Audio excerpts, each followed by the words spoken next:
रतलाम से जयपुर जाने वाली एक ट्रेन, जिसके अंदर एक बहुत ही खूबसूरत लड़की, जिसकी उम्र यही कोई 28 से 30 साल की रही होगी, नाम था शीला। ये एक लड़के मनोज के साथ सफ़र कर रही थी। अब दोनों जो रास्ते में सफ़र कर रहे थे तो एक दूसरे का हाथ पकड़ रहे थे, एक दूसरे के साथ ठिठोलियाँ कर रहे थे, मस्ती कर रहे थे, मजाक कर रहे थे। लड़की के चेहरे पे कहीं ना कहीं घबराहट के भाव थे, कहीं ना कहीं उदास थी। इ- इसी सभी दृश्य को जो आसपास के जो पैसेंजर थे वो भी देख रहे थे, और इन दोनों की जो इस तरह की नोकझोंक चल रही थी, हंसी टिटोली मजाक चल रही थी, ये लड़का जिस तरीके से, यानी कि मनोज जिस तरीके से शीला को छेड़ रहा था, सभी आनंद ले रहे थे, अपनी आंखें सेक रहे थे। इसी कंपार्टमेंट में, मतलब इनके सामने वाली सीट पे एक बुजुर्ग व्यक्ति भी बैठे हुए थे। वो भी इनको एक टकटकी लगा के देख रहे थे। जैसे ही शीला ने इनकी तरफ देखा तो उन्होंने अपनी नीचे नज़रें झुका ली। थोड़ी देर बाद जो ये बुजुर्ग व्यक्ति है शीला से बात करते हैं। शीला पहले पहले तो उखड़ती है, इन बुजुर्ग व्यक्ति को कुछ भी बताने की जरूरत नहीं समझती। लेकिन जब धीरे धीरे सफ़र में बातें बढ़ने लगती है और शीला की और इस बुजुर्ग व्यक्ति की जब बातें होने लगती है, तो ये बुजुर्ग आदमी शीला को एक ऐसी बात बताता है और इसके साथ एक ऐसी हरकत करता है जिसके बाद शीला इसके पैरों तले जमीन निकल जाती है। इसकी ज़िंदगी का पूरा रुख ही मुड़ जाता है। शीला जो अपनी ज़िंदगी में आगे करना चाह रही थी उससे वापस लौट जाती है। तो आखिर ऐसा क्या हुआ था, शीला क्या काम करने जा रही थी, और इस बुजुर्ग व्यक्ति ने इस शीला से ऐसी क्या बात कही जिससे कि शीला की पूरी सोच ही बदल गई थी। तो दोस्तों, बहुत बहुत स्वागत है वीडियो में। कहानी में आगे बढ़ने से पहले आपसे एक अपील है, वीडियो को लाइक, चैनल को सब्सक्राइब करके बेल आइकन जरूर दबा दें, जिससे कि मेरे आने वाले वीडियो के नोटिफिकेशन सबसे पहले आपको मिल सके। तो ये बात है साल 2021 की। शीला बहुत ही खूबसूरत लड़की थी। शीला की शादी राजेश के साथ हो चुकी थी, लेकिन शादी के महज 3 साल बाद जो शीला है वो राजेश को छोड़ देती है और अपने भूतपूर्व पुराने प्रेमी मनोज के साथ चल पड़ती है। ये रतलाम से जयपुर की तरफ आ रही थी और ट्रेन में बैठी हुई थी। रिजर्वेशन ये डब्बा था। अब शीला अपने प्रेमी मनोज के साथ बहुत ही ज़्यादा खुश थी, मजाक मस्ती कर रही थी, तमाम तरह की बातें कर रही थी। और ये दोनों इतने ओपन थे, इस तरीके से एक दूसरे को छेड़ रहे थे कि इनको दीन दुनिया की कोई खोज खबर ही नहीं थी, कोई होश ही नहीं था। आसपास की जो पब्लिक थी वो भी इन दोनों को देख देख के अपनी आंखें सेक रहे थे। इनके ही सामने एक बुजुर्ग व्यक्ति बैठे हुए थे जिनका नाम था दयाराम। ये भी इनको देख रहे थे। दयाराम के हाथ में कुछ मूंगफलियां थी, मूंगफली खा रहे थे और इसको देख रहे थे दोनों को। थोड़ी देर बाद जो दयाराम है, इनको शीला की हरकतें कुछ अजीब सी लगी, और शीला के जो भाव थे, जो एक्सप्रेशन थे उसके चेहरे के, ये भी इनको, जो ये काम कर रही थी शीला, जिस तरीके से खुश होने का भाव दिखा रही थी या मनोज के साथ अपने आप को बहुत ज़्यादा नज़दीक दिखाने की कोशिश कर रही थी, लेकिन इसके चेहरे के जो भाव थे और इसकी जो हरकतें थी, दोनों में मेल नहीं था। दयाराम अपनी ज़िंदगी में काफ़ी एक्सपीरियंस होल्डर तो थे ही सही, और किसी भी महिला को या लड़की को उसके चेहरे के हाव भाव से या उसके इशारों से पहचान जाते थे कि आखिर ये चाहती क्या है, इसके दिल में क्या है और इसके चेहरे पे क्या है। दयाराम ने शीला से बात करना शुरू करा। दयाराम ने शीला से पूछा कि तुम कहाँ से आ रही हो, कहाँ जा रही हो, ये लड़का तुम्हारे साथ है जो कौन है। शीला दयाराम की बातों को इग्नोर कर देती है और मनोज से बातों में फिर मशगूल हो जाती है। यहाँ पर जो दयाराम है, मनोज से पूछते हैं कि ये लड़की कौन है, तुम इसे कब से जानते हो। मनोज दयाराम से बात करने लगता है। मनोज कहता है कि ये इसकी कॉलेज की फ्रेंड है और कॉलेज टाइम से एक दूसरे से बहुत ज़्यादा प्यार करते हैं और आज ये एक दूसरे के होने जा रहे हैं। दयाराम कहते हैं कि अच्छा, तुम्हारी कॉलेज टाइम से ही दोस्ती थी, कॉलेज टाइम से ही प्यार था, तो अभी तक क्या तुमने शादी नहीं की है, और अब तो तुम काफ़ी उम्र में बड़े भी लग रहे हो। मनोज कहता है कि कुछ किस्मत का खेल था, जो शीला, इसकी शादी किसी लड़के से हो गई थी और मजबूरन मैं कुछ भी नहीं कर पाया।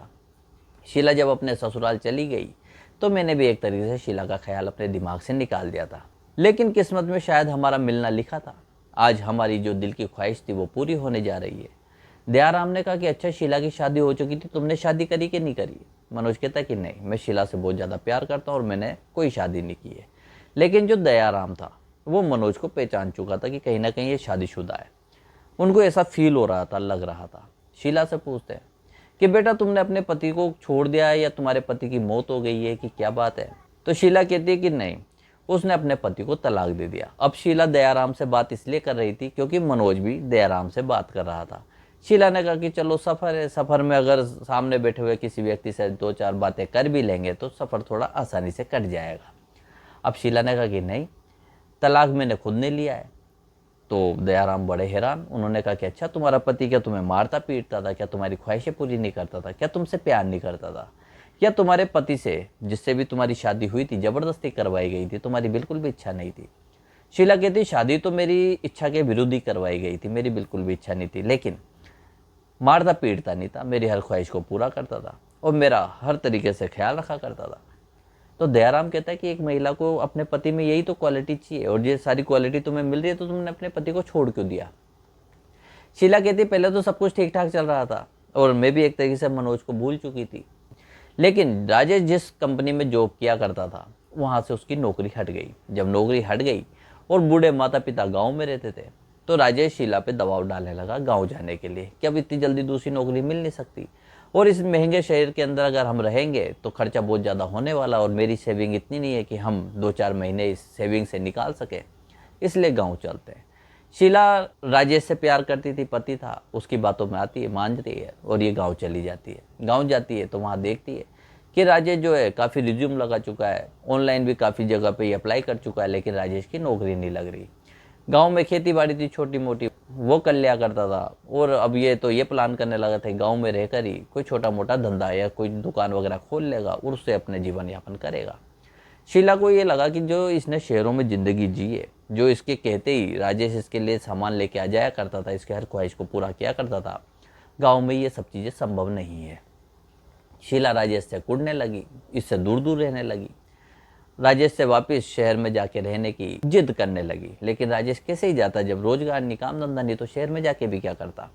राजेश शीला के साथ गाँव में रहने की जिद करने लगा। अब इसी बीच में शीला जब उदास और इस तरह से कुड़कुड़ाने लगी तो इसको अपना पुराना प्रेमी मनोज याद आया। शीला ने मनोज का नंबर खोजबीन करी, निकल गया मोबाइल फ़ोन में, इसने मनोज से बात करी, मनोज को अपना सारा दुखड़ा रोया, क्योंकि एक महिला जब दुखी होती है तो उसको एक मजबूत कंधा चाहिए होता है जिसके सामने अपनी पूरी कहानी सुना सके। मनोज जो था वो शीला से आज भी प्यार करता था, शीला को अब पता चला। मनोज ने कहा कि ठीक है, तुम अपने घर से जो भी तुम लेके आ सकती हो वो लेके आओ, और मैं तुम्हें लेने के लिए आ रहा हूँ, हम दोनों भाग के चलेंगे और जयपुर में जाके हम शादी कर लेंगे। मनोज जयपुर में रहा करता है। शीला ने जब देखा कि वो जयपुर जा रही है और जयपुर जैसी सिटी के अंदर उसको रहने को मिलेगा तो इसकी खुशी का ठिकाना नहीं था। शीला चल पड़ती है। अब यहाँ पर शीला मनोज के साथ आ गई और ये सफ़र चल ही रहा था। बुजुर्ग व्यक्ति जो कि दयाराम थे, इन्होंने शीला की पूरी बात तसल्ली से सुनी और उसके बाद मनोज को देखा। जब शीला अपनी बात बता रही थी तो मनोज की जो नज़रें थी वो शर्मा रही थी, झुक रही थी। कभी वो बाहर देखता खिड़की से, कभी अपने जूतों की तरफ देखता, कभी पंखे की तरफ देखता, लेकिन वो दयाराम से या शीला से आई कांटेक्ट नहीं कर पा रहा था। दयाराम समझ चुके थे कि जो ये मनोज है इसके दिल में कहीं ना कहीं मेल जरूर है। दयाराम थोड़ी देर वहाँ पर बात करने के बाद मनोज से कहते कि बेटा तुम्हारा मोबाइल फ़ोन मुझे दोगे, मुझे घर पे फ़ोन करना है और मेरे पास फ़ोन नहीं है। मनोज अपना मोबाइल फ़ोन अनलॉक करके दयाराम को दे देते हैं। दयाराम अपनी जेब से एक डायरी निकालते छोटी सी, जो बुजुर्गों के पास होते हैं, उसके अंदर से कोई नंबर देखते हैं और अपने घर पे फ़ोन लगाते हैं। थोड़ी देर बात करने के बाद दयाराम जो है मनोज का फ़ोन देखते हैं, पूछते हैं यार बहुत महंगा फ़ोन है, कितने का होगा? मनोज जो है बड़ा खुश था, वो कहता है 75,000 का फ़ोन है ये।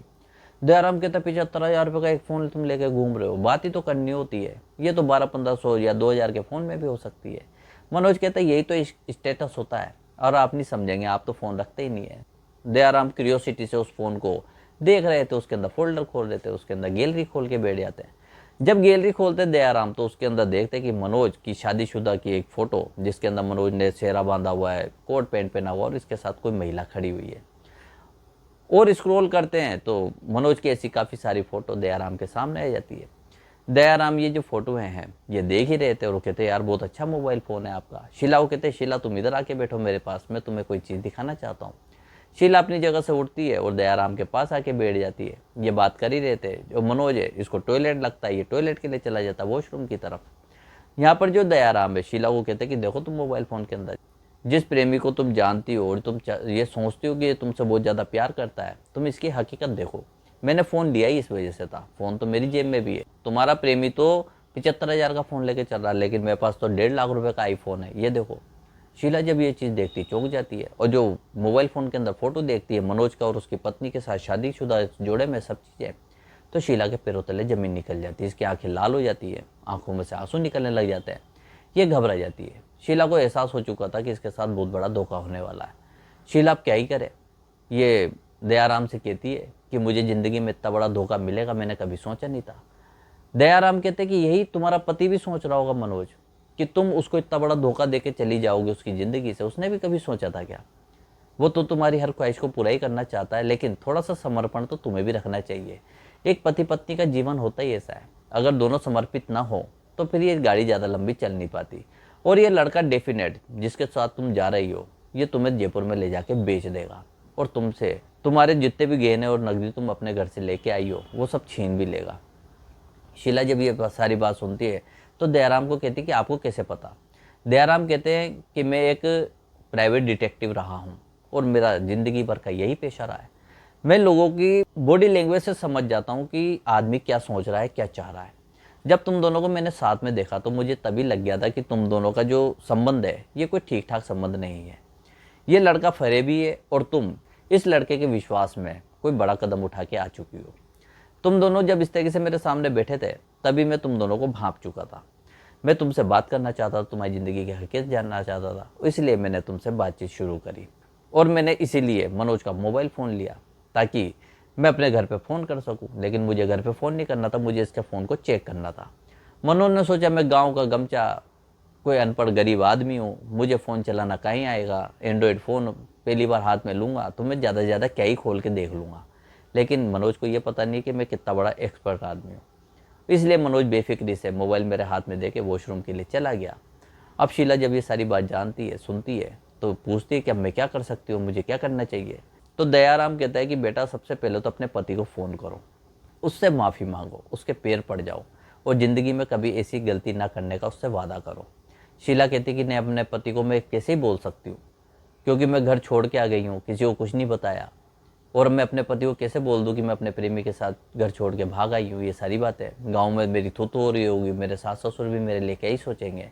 दयाराम कहते जिसको जो सोचना था वो सोच चुका है, और ज़्यादा गलत ना सोचे, इससे पहले तुम वहाँ जाके समर्पण कर दो और यही तुम्हारे लिए बेहतर होगा, वरना तुम्हारी ज़िंदगी नरक होने में ज़्यादा देर नहीं लगेगी। क्योंकि ये लड़का जो है ये इतना गिरी हुई हरकत कर सकता है कि तुम्हारे साथ कुछ भी हो सकता है और तुम्हारी जान भी खतरे में हो सकती है, क्योंकि ऐसे इंसानों को मैं अच्छे से जानता हूँ, ये अपने मंसूबे पूरे करने के लिए किसी भी हद तक जा सकते हैं।